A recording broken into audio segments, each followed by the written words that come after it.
Hi friend, today we are going to concentrate on the topic common disorders of respiratory system. Human respiratory सिस्टीमशी related जे common problems असतात, जे common disorders असतात, त्यांना म्हणतात common disorders of respiratory systems. त्या common डिसऑर्डरचा आज आपल्याला स्टडी करायचा आहे. मित्रांनो, आपल्या बुकमध्ये common disorders of respiratory system हा जो टॉपिक आहे तो ह्या टेब्युलर फॉर्ममध्ये दिलेला आहे. टेबलच्या एका कॉलममध्ये फर्स्ट कॉलममध्ये डिसऑर्डर्सची नावं दिलेली आहेत. सेकंड कॉलममध्ये प्रत्येक डिसऑर्डरचे सिम्पटम्स दिलेले आहेत. थर्ड कॉलममध्ये त्या डिसऑर्डरचे कॉजेस दिलेले आहेत आणि शेवटचा जो कॉलम आहे त्याच्यामध्ये त्या डिसऑर्डरचे ट्रीटमेंट दिलेली आहे. Now let's see one by one. The first disorders is emphysema. Now what is emphysema? Emphysema is the chronic disease of lungs. In the people having emphysema, the alveoli of lungs are destroyed or break down and causes shortness of breath. तर ज्या व्यक्तीला इम्फायसेमाचा problem असतो त्या व्यक्तीच्या लंग्सचे जे अल्व्हिओलाई असतात ते अल्व्हिओलाई breakdown होतात किंवा डिस्ट्रॉय होतात आणि त्याच्यामुळे काय होत असतं, शॉर्टनेस ऑफ ब्रीद हे शॉर्ट होत असतात. तर इम्फायसेमाचे सिम्पटम्स आहेत ब्रेकडाऊन ऑफ अल्व्हिओलाई, म्हणजे लंग्समध्ये जे एअर सॅक्स असतात, आपले लंग्स ह्युमन लंग्स जे असतात ते मिलियन्स ऑफ एअर सॅक्सने बनलेले असतात, बलूनसारख्या स्ट्रक्चर्सने बनलेले असतात. ते अल्व्हिओलाई किंवा एअर सॅक इम्फायसेमा ह्या डिसऑर्डरमध्ये काय होत असतात, ब्रेक होतात किंवा डिस्ट्रॉय होतात आणि त्याच्यामुळे काय होत असतं, ब्रिदिंगची जी प्रोसेस असते किंवा ब्रीथ जे असतात ते शॉर्ट होत असतात किंवा शॉर्टनेस ऑफ ब्रीथ हे सेकंड सिम्पटम्स इम्फायसेमाचे आहे. No causes. What causes emphysema? Emphysema हा डिसऑर्डर कशामुळे होत असतो, तर याचे दोन कॉजेस आहेत. तर emphysema is generally cause by smoking and air pollution. Now what are the treatment for emphysema? The treatment include quit smoking. म्हणजे ज्या व्यक्तीला इम्फायसेमा हा डिसऑर्डर असेल त्याने स्मोकिंग हे पूर्णतः क्वाईट करायला पाहिजे, स्टॉप करायला पाहिजे. Avoid polluted air. Administer oxygen to relieve the symptoms. These are the common treatment for the emphysema disorder. Second disorder is chronic bronchitis and third disorder is acute bronchitis. Chronic bronchitis, acute bronchitis हे दोघंही disorder लंग्समध्ये जे ब्रॉन्काय असतात, ब्रॉन्क्युअल्स असतात, त्या bronchi आणि ब्रॉन्क्युअल्सशी related हे disorder आहे. Bronchitis is the inflammation of bronchi. Bronchi म्हणजे काय, तर रेस्पिरेटरी सिस्टीमचा ट्रकिया हा जो पार्ट असतो तो ट्रकिया लोअर एंडला दोन ब्रँचेसमध्ये डिवाईड होतो. त्या दोन ब्रँचेसला म्हणतात ब्रॉन्काय, राईट ब्रॉन्कस आणि लेफ्ट ब्रॉन्कस. राईट आणि लेफ्ट ब्रॉन्कस हे दोघंही रिस्पेक्टिव्ह लंग्समध्ये गेल्यानंतर ब्रॉन्कॉय जे असतात ते परत डिवाईड आणि रिडिवाईड होतात, म्हणजे प्रायमरी ब्रॉन्क्युअल्स, सेकंडरी ब्रॉन्क्युअल आणि टर्चरी ब्रॉन्क्युअल्समध्ये डिवाईड होत असतात. तर त्या ब्रॉन्क्युअल्सचं जे इन्फ्लेमेशन असतं त्याला म्हणतात ब्रॉन्कायटिस. ब्रॉन्कायटिस दोन टाईपचे असतात, ॲक्यूट क्रोनिक ब्रॉन्कायटिस आणि ॲक्यूट ब्रॉन्कायटिस. क्रोनिक ब्रॉन्कायटिस आणि ॲक्यूट ब्रॉन्कायटिस दोघांच्या शॉर्टमध्ये मी डिफरन्स तुम्हाला अगोदर सांगून देतो. Chronic bronchitis is a serious bronchitis and it coming back or doesn't go away. म्हणजे क्रोनिक ब्रॉन्कायटिस हा सिरियस टाईपचा ब्रॉन्कायटिस आहे आणि तो परत येऊ शकतो किंवा लवकर निघून जात नाही. 3 महिने किंवा वर्षापेक्षा जास्त कालावधीपर्यंत क्रोनिक ब्रॉन्कायटिस हा डिसऑर्डर राहू शकतो. आणि ॲक्यूट ब्रॉन्कायटिस जो आहे, this is common type of bronchitis. हा कॉमन टाईपचा ब्रॉन्कायटिस आहे acute bronchitis and it last for few week. Chronic ब्रॉन्कायटिसचे कॉजेस आहेत स्मोकिंग आणि एअर पोल्युशन. म्हणजे स्मोकिंग आणि एअर पोल्युशन हे महत्त्वाचे कॉजेस किंवा यांच्यामुळे क्रोनिक ब्रॉन्कायटिस होत असतो. आणि ॲक्यूट ब्रॉन्कायटिसचे जे कॉजेस आहेत, म्हणजे ॲक्यूट ब्रॉन्कायटिस जो असतो तो व्हायरस किंवा बॅक्टेरियल इन्फेक्शनमुळे होणारा डिसऑर्डर आहे. हा दोघांमध्ये महत्त्वाचा फरक आहे. तर दुसरा डिसऑर्डर आहे क्रोनिक ब्रॉन्कायटिस. क्रोनिक ब्रॉन्कायटिसचे सिम्पटम्स आहेत coughing, shortness of breath. These are the two symptoms of chronic bronchitis. Now, what causes chronic bronchitis? Chronic bronchitis caused due to smoking and air pollution. Now, what are the treatment for chronic bronchitis? The treatment include quiet smoking, avoid polluted air, if possible move to warmer and drier climate. These are the treatment for chronic bronchitis. Now, third one is acute bronchitis. Now, what are the symptoms of acute bronchitis? The symptoms of acute bronchitis are inflammation of bronchi, shortness of breath, yellow mucus, cold, cough. Yellow mucus, cough up. These are the symptoms of acute bronchitis. Now, this acute bronchitis caused due to viral and bacterial infection. Means viruses and bacteria are the main cause. Infection of virus and bacteria is the main cause of acute bronchitis. Now, what are the treatment for acute bronchitis? If infection is bacterial, then take antibiotics to remove the bacteria. Next treatment is cough medicine and use a vaporizer. You know about the vaporizer? Vaporizer is the device for converting medicated liquid into the vapor for inhalation for respiratory relief. Fourth disorder is sinusitis. Now, what is sinusitis? Sinusitis is an infection of sinuses. आपल्या सायनसेसला जर infection झालं तर infection झाल्यानंतर जो disorder असतो त्याला म्हणतात sinusitis. Sinusitis is an infection of sinuses. Now what are sinuses? तर सायनसेस म्हणजे काय?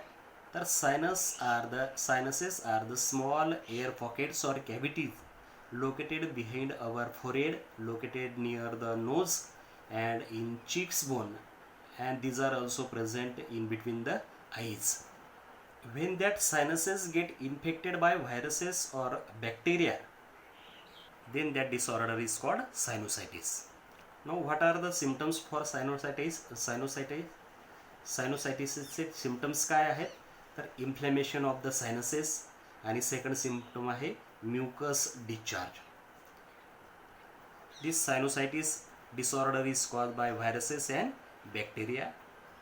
Now, what are the treatment for sinusitis? If sinuses are infected with bacteria, then antibiotics are given to kill the bacteria.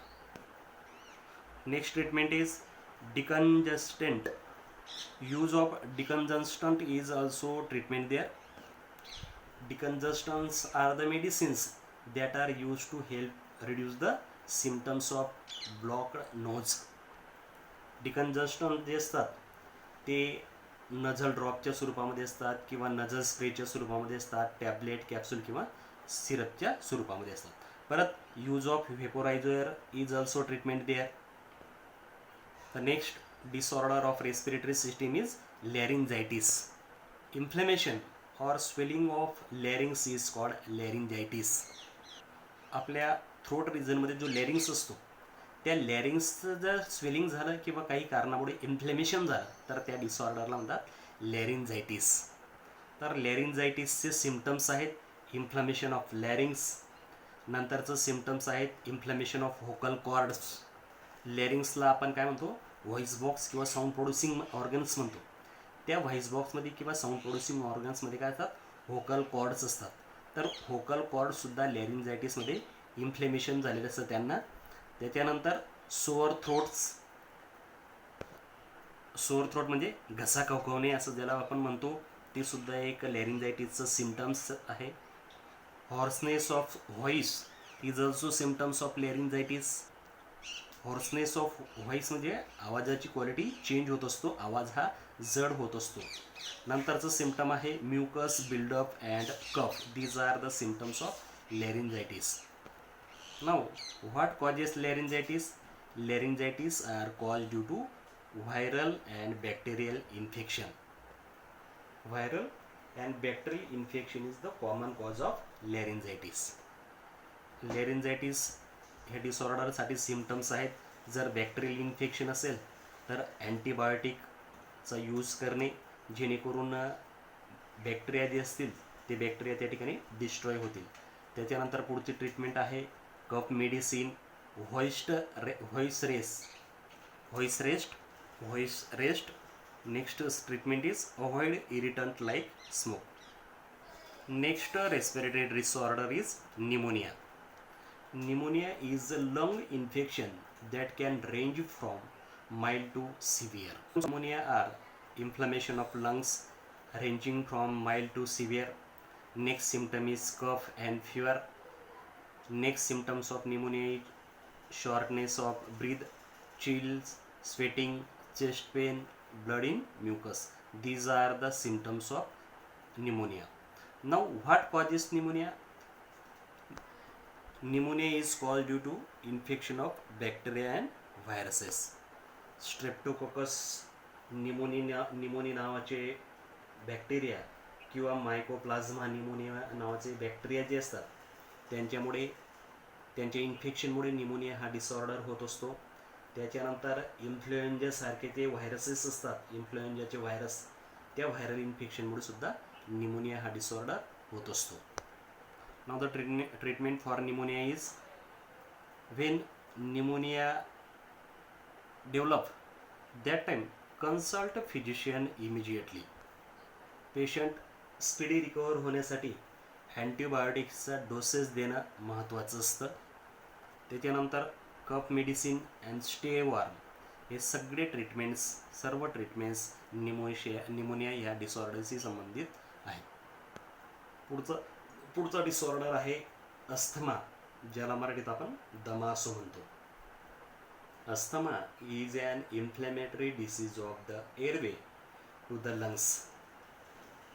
और asthma is a condition in which person's airway become narrow, swell and make it difficult to breathe. अस्थमाचे symptoms आहेत constriction of ब्रॉन्क्युअल्स. लंग्समध्ये जे ब्रॉन्क्युअल्स असतात, air tubes असतात, त्या narrow होतात. Constriction म्हणजे काय, तर त्या नॅरो होतात. पुढचं सिम्पटम्स आहे mucus buildup in the bronchioles. Next symptoms is periodic wheezing. Wheezing means whistling sound during the breathing करताना घरघर आवाज होणे, हे अस्थमाचं एक सिम्पटम आहे. Next symptom is difficulty in breathing. These are the symptoms of asthma. Now, what causes asthma? Some people have allergy to pollen grain. Some people have allergy of some foods. Some people have allergy to food additives. Food additives means तर food preserve करण्यासाठी जे substance वापरले जातात त्यांना म्हणतात food ॲडिटिव्ज. त्या food ॲडिटिव्हची काही लोकांना ॲलर्जी असते. नंतर पेट हेअर म्हणजे पाळीव प्राणी वगैरे जे असतात त्यांचे हेअर्सची सुद्धा काही लोकांना ॲलर्जी असते. म्हणजे ॲलर्जंट जे असतात वेगवेगळ्या फॉर्ममध्ये, त्या ॲलर्जंटमुळे अस्थमा हा डिसऑर्डर काही लोकांमध्ये होत असतो. Now treatment for asthma, use of inhalant to open passageways. Next treatment is avoid irritant. Last respiratory disorder is occupational respiratory disorder. Occupational respiratory disorder म्हणजे त्याच्या नावाप्रमाणेच हा डिसऑर्डर आहे. इंडिव्हिज्युअलच्या ऑक्युपेशन्स म्हणजे त्याच्या व्यवसायाशी रिलेटेड जे रेस्पिरेटरी सिस्टीमचे डिसऑर्डर्स असतात त्यांना म्हणतात ऑक्युपेशनल रेस्पिरेटरी डिसऑर्डर्स. त्याचे दोन एक्झाम्पल आहेत. पहिला एक्झाम्पल आहे सिलिकॉसिस आणि दुसरा एक्झाम्पल आहे asbestosis. Silicosis and asbestosis, these are the two example of occupational respiratory disorder. तर याचे सिम्पटम्स आहेत इन्फ्लेमेशन ऑफ फायब्रोसिस आणि सेकंड सिम्पटम आहे lungs damage. Now what are the causes of occupational respiratory disorder? तर occupational respiratory disorder हे कोणत्या कारणांमुळे होत असतं? ग्रॅनाइट इंडस्ट्रीमध्ये किंवा स्लेट इंडस्ट्रीमध्ये, सँडस्टोन इंडस्ट्रीमध्ये, मायनिंगमध्ये म्हणजे खाणीमध्ये, ग्लास आणि पॉटरीच्या ठिकाणी काम करणारे जे लोक असतात तर त्या ठिकाणी काय होत असतं, सिलिकॉन कंपाऊंड प्रोड्यूस होत असतात आणि ह्या सिलिकॉन कंपाऊंडचे सिलिका पार्टिकलचं जर इनहेलेशन झालं तर त्याच्यामुळे सिलिकॉसिस हा डिसऑर्डर होत असतो. म्हणजे सिलिकॉसिस या डिसऑर्डरमध्ये सिलिका पार्टिकल्स जे असतात ते लंग्समध्ये गोळा होतात, अकोम्युलेट होत असतात. त्याच्यानंतर ॲस्बेस्टोसिसचे पार्टिकल इनहेलेशन झाल्यामुळे ॲस्बेस्टोसिस हा डिसऑर्डर होत असतो. ॲस्बेस्टोसिस काय भानगड आहे? ॲस्बेस्टोसिस हा फ्लेक्झिबल फायबर आहे आणि त्याचा उपयोग क्लोथ, पेपर, सिमेंट, प्लास्टिक हे तयार करण्यासाठी किंवा यांच्या कामासाठी त्याचा वापर होत असतो. ॲस्बेस्टोसिसचा वापर होत असतो आणि ते ॲस्बेस्टोसिसचे फायबर जर इनहेल केले गेले तर त्याच्यामुळे ॲस्बेस्टोसिस हा डिसऑर्डर होत असतो. त्याचे ट्रीटमेंट आहेत. ऑक्युपेशनल रेस्पिरेटरी डिसऑर्डरसाठी ट्रीटमेंट आहे. Use of protective mask and gear at work places. This is about the common disorder of respiratory system. Next topic is artificial respiration. It is also called artificial ventilation. Now, what is artificial ventilation or artificial respiration? It is the method of inducing breathing when natural respiration has ceased.